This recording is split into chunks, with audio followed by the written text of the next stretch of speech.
Nazis en la Argentina.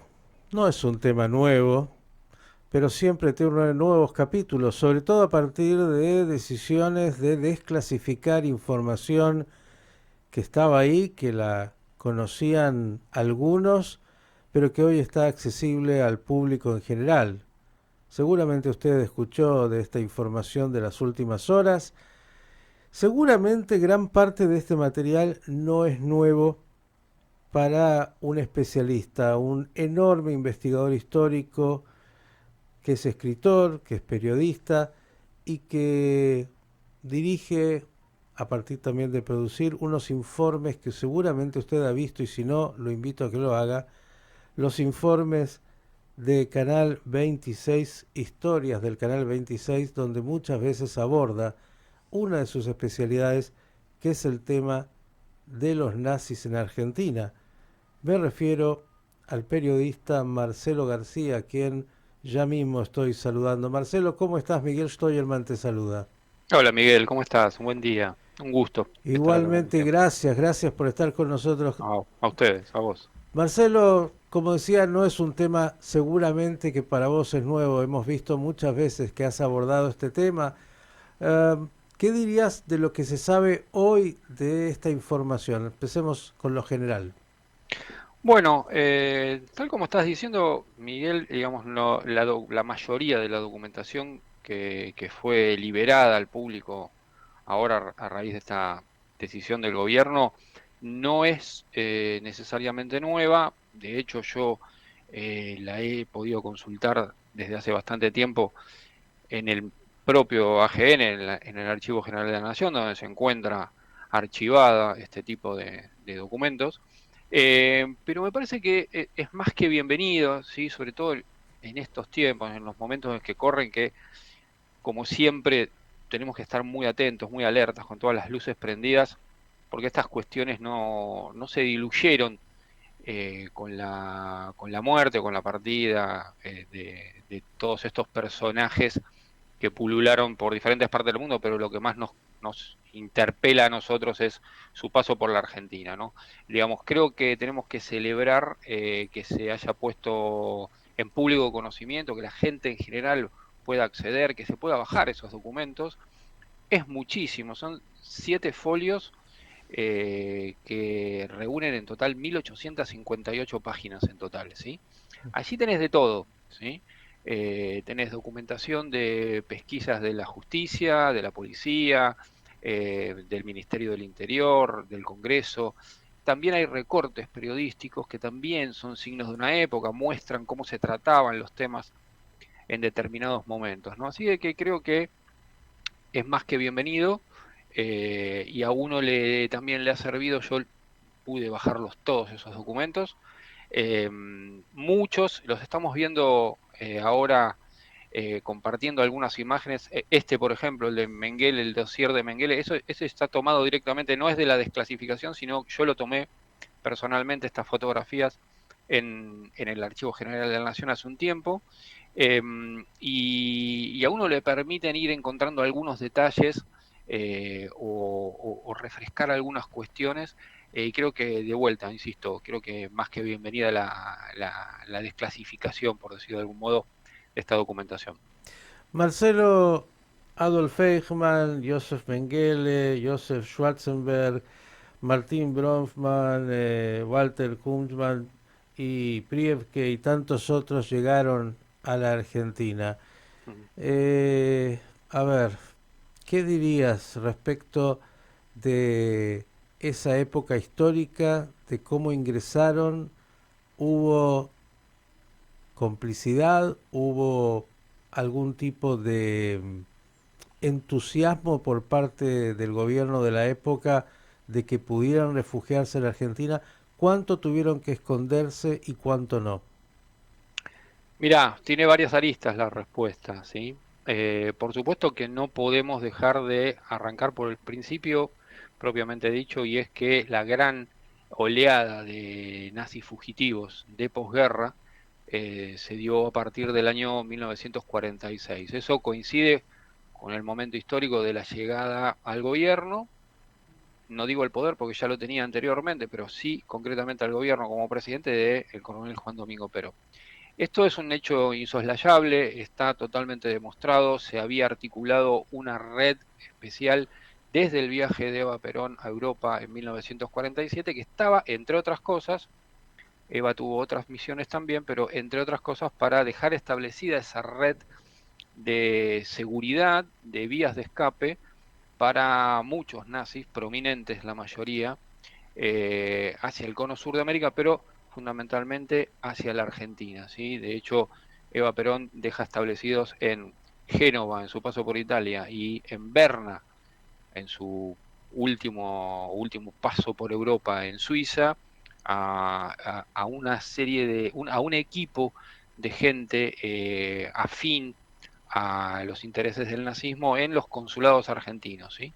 Eran casi como consulados paralelos que dieron origen a lo que después nosotros conocemos hoy en día como la ruta de las ratas, y en el caso de muchos que salieron de España, ese escape, ese sistema de escape se conoció también como la ruta de los conventos, porque de hecho muchos oficiales o colaboradores del nazismo, funcionarios, se ocultaban en conventos de la Iglesia Católica. Uno de los documentos, vos lo acabas de nombrar a uno de estos personajes, fue justamente Walter Kuschmann, que fue responsable de matanza de miles y miles de judíos en la Polonia ocupada, que justamente antes de llegar a la Argentina pasó por España, se camufló como un sacerdote, así bajó del buque Montembato en 1948 en la Argentina, y así estuvo un tiempito hasta que luego recuperó, como tantos otros, esto también hay que decirlo, su verdadera identidad, ¿no? Vivió durante mucho tiempo amparado bajo el nombre de Pedro Ricardo Olmo, que en realidad era un sacerdote español que había fallecido un tiempo antes.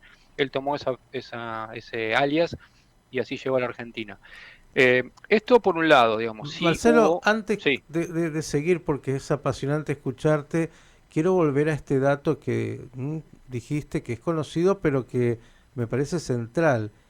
Dijiste, Eva Perón sí, viajó a Europa y estableció un sistema, yo no sé si es lo que se llamó en su momento Edelweiss como organización, no, para que los nazis pudieran llegar a la sí, Argentina. Digamos, sí, ¿hubo un trabajo organizado sí, por claro. parte del gobierno de la época? Sí, sí, sí, sí, claro, claro. O sea, vos ten en cuenta que ese periplo europeo de Evita por Europa en 1947 tuvo un título un nombre, se le puso un nombre a ese viaje que era el viaje del arco iris, ¿no? Que muchos se preguntaron en ese momento por qué, y durante muchos años se siguieron preguntando por qué se le dio ese nombre al viaje, y con con los argumentos esgrimidos por Perón en ese momento, y con el que sostenía que en realidad era una misión argentina que iba a ayudar a la Europa necesitada de posguerra, que en parte fue cierto, porque digamos, era la cara visible de esa misión de Evita, la de hacer negocios, fomentar exportaciones, importaciones, bueno, ayudar a los países que estaban saliendo del drama de la guerra todavía, pero en realidad la verdadera finalidad de ese viaje fue la de dejar establecido este sistema para que en definitiva la Argentina sea un puerto seguro para centenares, centenares, si no miles de nazis fugitivos de diferentes escalafones, ¿eh? Mm. Lo curioso con el caso de Argentina, si bien hubo muchísimos otros países que dejaron entrar a muchísimos nazis, Estados Unidos, Brasil, Chile, Estados Unidos incluso ingresaron en cantidad, en número, mucho más nazis que los que vinieron a la Argentina. Pero la Argentina, no, en la Argentina tenemos un dudoso privilegio, esto dicho entre comillas, con estas cuestiones porque los más poderosos jerarcas nazis llegaron a la Argentina, cosa que no sucedió con otros países, ¿sí? Fueron en gran cantidad, pero además vinieron los pesos pesados, ¿sí? La Ujú. gente de importancia, la gente que además manejaba, no en todos los casos, pero en la mayoría sí, las cuestiones económicas y financieras del nazismo, que fue lo que a uno le hace, o por lo menos a mí me hace hablar más de una vez sobre que la derrota del nazismo fue en los campos de batalla, pero no en cuestiones ni ideológicas, ni económicas, ni financieras, ¿sí? Ahí venía la siguiente pregunta. ¿Cuál era el interés del gobierno de la época? ¿Era económico? ¿Era traer a estos nazis? ¿Por qué? Bueno, mira, hubo de todo. Para no hacerlo muy extenso, sí vale decir que, digamos, para, para Alemania, la Argentina fue muy importante, principalmente en cuestiones económicas, de negocio, de empresas, de firmas instaladas, mucho antes de la llegada no solamente de Perón, sino del nazismo, ¿sí? Ujú, Eso como punto de partida. Ahora, obviamente, con la llegada del nazismo, en una época en la que no era extraño que los países se plegaran a las dictaduras, ujú. ¿sí? Totalitarias de entonces, era, no te digo que bien visto, pero no era mal visto, ¿sí? Y mucho más cuando el régimen de Hitler empezó a avanzar por Europa con la guerra, en las primeras etapas, hasta la entrada de Estados Unidos en 1941, cuando efectivamente ganaba la guerra. Entonces, cuento esto ¿por qué? Porque a los intereses económicos y financieros que tenía la Argentina y Alemania, la relación que tenían con centenares de empresas ya instaladas en el país, a principios de la década del 40, obviamente luego nazificadas. Yo creo que en ningún caso nazificadas a la fuerza, creo que había una convicción de parte de los empresarios alemanes, de los industriales, de los banqueros, de hecho Hitler así llegó al poder. Em, Eso sumado a estas simpatías ideológicas filonazifascistas de la Argentina de entonces, ten en cuenta que en 1930 Argentina había tenido su primer golpe de Estado, su primer golpe militar, que era un golpe claramente fascista, digamos. Uriburu era un fascista, con todas las letras, ¿eh? Y a partir de ahí se produjo toda una oleada que caló hondo en muchos sectores de la sociedad. Entonces, de vuelta, para simplificar, cuestiones económico-financieras, de intereses, monetarios sobre todo, pero también sumado a un lugar muy especial como era la Argentina, con simpatías ideológicas marcadas y muy importantes. Vale la En pena este recordar el acto más importante fuera de Alemania se dio aquí en el Luna Park, digo, en 1938. y Argentina estaba Hubo dos. muy cerca, ¿no? Del eje Mm, de la Alemania nazi. Bueno, sí. claro, cuando ya había perdido, un día antes declaró que Sí, estaba del el otro último lado, país ¿no? del mundo, con la Alemania ya derrotada, de declarar la guerra al eje, ¿no? Digamos, Ujú. una cuestión meramente formal. Eso, Incluso simbólico, y, vos sí. sabés que esa decisión tan tardía de la Argentina, que claramente demostró que de neutral no tenía nada, Ujú. sucedió en las dos guerras, pero bueno, en esta nos interesó más la segunda por la cuestión del nazismo, ¿no? La peligrosa relación de la Argentina con el nazismo. Pero esto lo cuenta el propio Perón. Es muy importante, más allá de lo que uno pueda contar, sostener todas estas cuestiones. Por eso es muy bienvenida esta liberación de documentos del AGN, pero es muy importante ir a la fuente primaria de los protagonistas de aquellos tiempos, ¿no? El propio Perón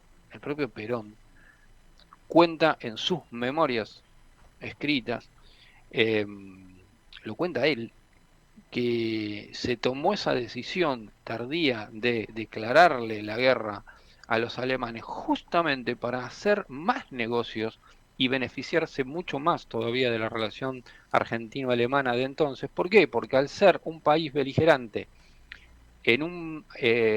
tenía el derecho, junto con los ganadores de la guerra, de aquel momento, de ir directamente con sus aviones y sus barcos, cada uno de los países, Argentina también, a los puertos y a los aeropuertos alemanes. ¿Sí? Eh, entonces, mientras los demás, los aliados de los Estados Unidos, Francia, Inglaterra, la Unión Soviética, lo hacían por unas cuestiones que tenían que ver con ese eterno argumento de ellos de las reparaciones de guerra, ¿sí? Ujú. Argentina lo hizo, pero justamente para evitar cualquier tipo de sospecha. Nadie iba a sospechar de que los buques argentinos, los aviones argentinos llegaban a Alemania por otra cuestión. ¿Sí? Sin embargo, era para acelerar aún más ese proceso de escape de nazis y de intercambio de bienes ¿sí? Cosas que se ponían a salvo en la Argentina, cosas que se triangulaban y se volvían a Europa, más precisamente a las bancas, a las arcas de lo que hoy después fue el Credit Suisse, ¿sí? Y en eso Eva Perón o Eva Duarte tuvo mucho que ver, por eso su viaje termina en Europa, en Suiza, perdón, que era un país que justamente, si había un país en el mundo que no necesitaba la ayuda de nadie, era Suiza, ¿sí? Suiza era el lugar seguro de las finanzas, de los bienes, del dinero, de las fortunas, de todas las partes involucradas en la guerra, no solamente de los nazis. Pero por eso, y vuelvo un poquito al principio, lo que contaba con esa cuestión pintoresca del nombre que se le dio a ese periplo europeo de Eva, que se llamó El viaje del arco iris. Nadie lo explicó nunca. Yo sostengo que la leyenda cuenta que al final del arco iris, ¿qué hay? Un tesoro. Mm. Buena manera de leer, obviamente, ese viaje. Y claro, en esta historia apasionante y trágica de alguna manera, también, como dijiste, bueno, llegaron en un principio ocultos, luego Mm, vivieron mucho más abiertamente. sí, Eh, ¿Cómo fue ese periplo posterior y en términos de estos nazis que llegaron por cientos y algunos, como dijiste, de jerarcas de primera línea? Y te voy sí. a agregar ya, Marcelo, para el desafío que te imaginaste que te iba a hacer. En los últimos días vuelven a aparecer informaciones incluso desde los Estados Unidos, de servicios de inteligencia, que vuelven a reiterar esto de Hitler en la Argentina, ni más ni menos. Sí, sí. Bueno, vamos por parte. Mm. Eh, Me parece fundamental poder decir varias cosas al respecto. Una, sí, en general llegaban todos camuflados de un modo u otro, con nombres falsos. Era muy importante la cuestión para, para hacer más intrincado todo este sistema, que la documentación que traían era verdadera. Esto es hay que explicarlo un poquitito. Los documentos eran verdaderos, eran legítimos, pero el nombre era falso. Es decir, no eran documentos falsos, vilmente falsificados, burdamente falsificados, ¿sí? Era un sistema muy aceitado como para encima, además, hacer más difícil la detección de estos personajes. Casi todos llegaban con su nombre, con un alias, ¿sí? Pasó con todos, pasó con Pensado Mengele. y planificado previo a la derrota, porque si algo tuvieron los nazis es que Mira, eran sistemáticos en todo.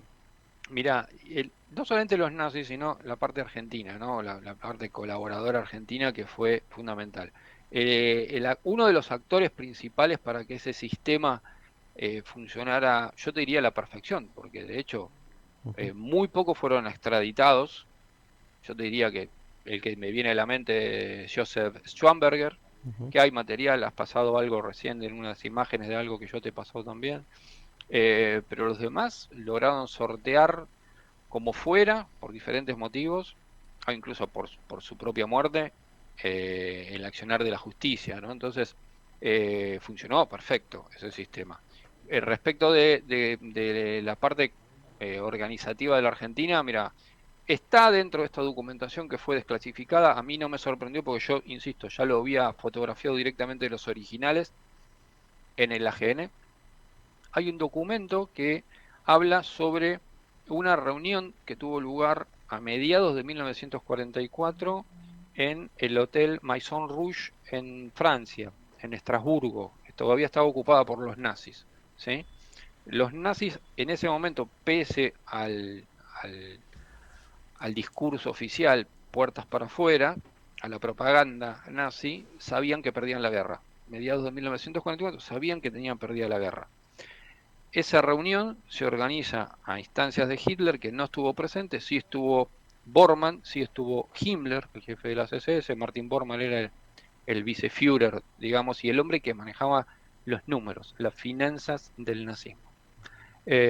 Y allí fueron convocados, sí o sí, banqueros, industriales, empresarios alemanes, todos, en el Hotel Maison Rouge. Allí se convino que con la participación del régimen de Hitler, todos ellos iban a poder poner sus bienes, cosas importantes, maquinaria, incluso pasó, eh, en el exterior, eh, porque se venía el desastre total, el colapso en la guerra. Pero lo que más nos interesa, y es a lo que quiero llegar, porque está en uno de los documentos que fueron liberados ahora, está la declaración de un ex agregado militar de la embajada alemana en Buenos Aires, que era el general Johann von Leers. Y Johann von Leers declara ante comisiones aliadas de posguerra, porque por eso se puede tener este testimonio, que a esa reunión llegó un cargamento directamente enviado desde la Argentina por el coronel Juan Domingo Perón, cuyo destinatario era Heinrich Himmler, el jefe supremo de la CSS, el hombre que comandaba los campos de concentración, trabajo y exterminio del régimen nazi, con cerca de 10.000, 11.000 pasaportes argentinos verdaderos en blanco. ¿Sí? Eso consta en un documento que está desclasificado ahora, yo lo tuve en mis manos, lo pude fotografiar, y consta en la declaración formal ante comisiones norteamericanas y británicas de posguerra en 1946 de Johann von Leers. ¿Sí? Entonces, por eso voy a ese punto, porque la documentación que traían era verdadera, era legítima, no era falsificada, no era fácil además de detectar. Sí, los nombres que se le ponían a... Ese documento habla de 11.000 pasaportes, y ese documento habla de eso, ¿sí? A eso se le suma lo que hizo Eva Duarte en Génova en 1947 y un par de semanas después en Berna, en Suiza, también como final de ese viaje, ¿sí? Más Así claro, que dicen los chicos, échale agua. es documento, no, acá no se trata de Ujú, leyenda, ujú. de invento, de algo fantástico, no, es documento, ¿sí? Entonces, eso por un lado. Ahora, es de notar, y esto es un caso que yo creo que es acá donde nos debería encender otro tipo de alarmas más a los argentinos, por lo menos, que cuando cae el gobierno de Perón a manos de la autoproclamada Revolución Libertadora en 1955, Ujú. no termina la persecución, no termina la protección a los nazis en la Argentina, ¿sí? Es decir, ahí queda muy claro que también sostenido en el tiempo, luego de la caída de Perón, se los protegió. ¿Sí? Estoy hablando de la Revolución Ujú. Libertadora y de los gobiernos que vinieron después, el de Guido, el de Frondizi, que tuvo que vivir ese momento de crisis internacional, si así se quiere, con el secuestro de Eichmann, de Adolf Eichmann acá Ujú. en la provincia de Buenos Aires. Pero, digamos, cuando uno repasa toda esta documentación que fue liberada ahora, ayer, por el gobierno, o hecha pública, digamos, Ujú. eh, observa que los años en donde se entrecruzaban pesquisas, investigaciones, idas y vueltas, está lleno de trabas, ¿sí? De impedimentos, de cositas pequeñas legales que se argumentaban para no hacer operativos, para Ujú. no ir a Ujú. buscar a alguien, para confundir, para mostrar como fotografía de un supuesto, porque pasó, de un supuesto jerarca nazi a Simón Wiesenthal. ¿Sí? Entonces era todo humo y espejo, ¿sí? Y te estoy hablando de 55 a finales de la década del 60. Podríamos Esto decir pasó, ¿sí? política de Estado y muchos cómplices más allá del gobierno de turno, que es lo que de Sí, alguna manera hay que comprender. Y el tiempo, ya sabes, en los medios, mira que conoces de esto, es siempre tirano y escaso.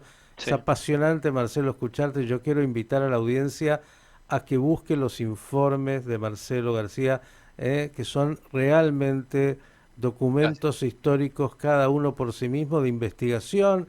Acá no es teoría conspirativa, él, como No, está diciendo, es, bueno, acá están los elementos concretos para poder reconocer la claro, historia como es. Digo, en el último tiempo, y no es nuevo tampoco, vuelve a surgir el tema de Hitler en la Argentina, de lo que de hecho además de para el resto de los jerarcas, se construyó y también se conoce como estructuras posibles para recibir al Führer. ¿Qué dirías sobre esto? Mira, vuelvo sobre lo mismo. Lo primero es basarse en la documentación. Si vamos a la historia oficial, eh, eh, plantea que Hitler se suicidó en su búnker subterráneo de la Cancillería de Berlín con la llegada de los soviéticos y con el final de la guerra para Alemania, pero nunca, jamás hay, por lo menos hasta ahora, una comprobación, una demostración, una prueba física tangible de la muerte de Hitler. No existió, nunca. El único informe oficial al que se ciñe la historia es el informe encomendado a Hugh Trevor Roper, que era un oficial británico que en cuestión de unos pocos días desde el supuesto suicidio de Hitler dejó plasmada un documento con la versión oficial de los británicos sobre el suicidio de Hitler, cuando no se encontró un cuerpo, no se encontró una tumba, no se encontró nada, de nada, de nada.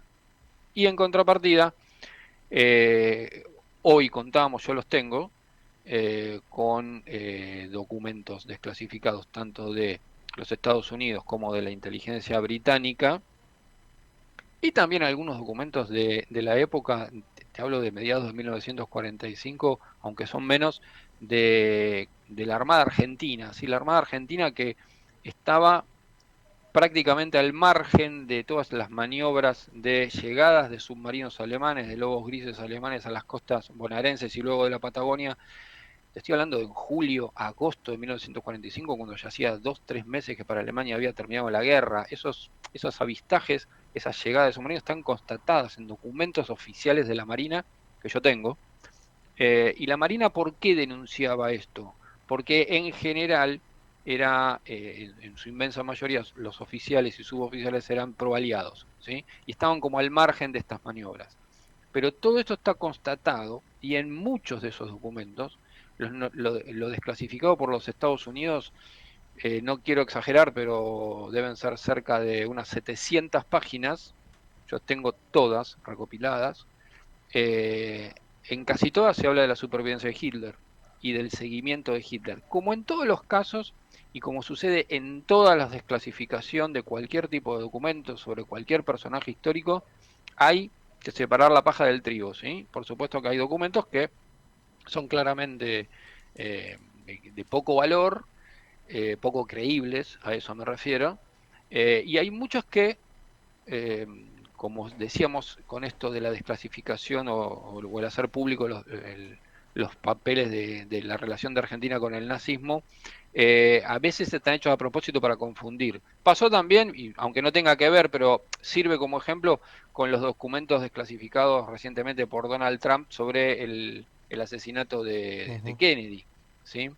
Es imposible leerlos todos, hay que leerlos muy en diagonal porque son 88.000 páginas, literal, 88.000 páginas. Pero en general también a veces pasa que cuando se desclasifican cosas es porque se sabe que no se va a poder llegar a una conclusión. ¿Sí? Esto dicho al margen, pero respecto de lo de Hitler, insisto, yo abono la teoría de que Hitler no se suicidó en el búnker de Berlín, primero por las pruebas inexistentes de eso, lo que durante mucho tiempo se sostuvo como una de las pruebas irrefutables era el cráneo, supuesto cráneo de Hitler exhibido en la Unión Soviética, y con los años ellos mismos, los soviéticos mismos, reconocieron que era un cráneo de una mujer, que era una cuestión fraguada para no reconocer que Hitler se les había escapado a ellos, ¿sí? Que ese es otro de los motivos Ujú. por el cual los norteamericanos y los británicos frenaron su avance a Berlín, y lo dejaron a a los soviéticos entrar a Berlín. ¿Por qué? Y esto se desprende de la documentación del FBI y del Servicio de Inteligencia británico. Los ingleses y los norteamericanos ya en ese momento estaban empezando lo que luego fue la Guerra Fría contra la Unión Soviética, y los nazis, y lo sabemos, Estados Unidos hizo la famosa operación Paperclip, pasaron a ser socios, remarco esta palabra con toda seguridad, de los Estados Unidos y del Reino Unido de Gran Bretaña. ¿Sí? De hecho, muchos, no todos, jerarcas o oficiales, altos oficiales, nazis, llegados a la Argentina, muchos llegaron de mano de los británicos. ¿Sí? Uno, para nombrarlo, porque está constatado la ayuda que recibió para salir de un campo de desnazificación manejado por los británicos cerca de Londres, fue Carpenter Barnett, que era el médico, si se lo puede llamar así, criminal, que trabajó, también si se lo puede llamar así, que accionó en el campo de concentración de Buchenwald, experimentando una supuesta cura a la homosexualidad, que eran obviamente actos atroces, criminales, de los que hasta Mengele se habría sonrojado. Y ese oficial danés de las SS, hoy enterrado en el cementerio británico de Buenos Aires, cementerio británico, siguió protegido por los británicos, y esa es una prueba más, en la Argentina, y fue contratado, esto vale decirlo, fue contratado en 1948, se le hicieron 2 contratos sucesivos en lo que en ese momento era la Secretaría de Salud, encabezada por el doctor Ramón Carrillo. ¿Sí? Yo tengo la copia del legajo de Carpenter Barnett, un médico criminal de Buchenwald, ¿sí? Que tenía medios del gobierno, tenía transporte para viajar a las provincias, vaya uno a saber lo que hacía. En un párrafo inicial de ese primer contrato dice muy escuetamente para que continúe con sus investigaciones comenzadas en Europa. Es fuerte lo que estoy diciendo, pero es un papel que está archivado en el Ministerio de Salud. ¿Sí? Entonces, eh, yo sé que me estoy extendiendo un poco, me estoy tal vez yendo por las ramas, pero lo que quiero contar con esto es que era un entramado, no eran gente que venía sola, a la buena de Dios, como quien diría, y que tenía una red de apoyo muy firme, muy sostenida, y que además se extendió con el tiempo. Por eso hice esta aclaración de el inicio de esta estructura avalada por Perón y su gente de confianza, ¿sí? Entre ellos Rodolfo Rudy Freud, que era muchos le dicen el secretario de Perón, no era un secretario de Perón, era así una mano derecha en cuestiones sobre todo inmigratorias, era el hombre que decía quién entra y quién no entra a la Argentina, quién no entra también. Y no estoy hablando de nazis, estoy hablando de otro tipo de gente. Era todo un sistema, pero eso se sostuvo en el tiempo. Por eso remarqué esto de que en los años finales de los años 50 y toda la década del 60, y ni hablar lo que fue con la época de los 70, y ni hay que hablar con la dictadura militar del régimen de la mal llamada proceso de reorganización nacional, en donde también hubo efectivos que habían colaborado con el nazismo, que colaboraron con operaciones de la dictadura militar. Señores, nunca damos una nota a alguien tan larga, pero digo, ¿por qué?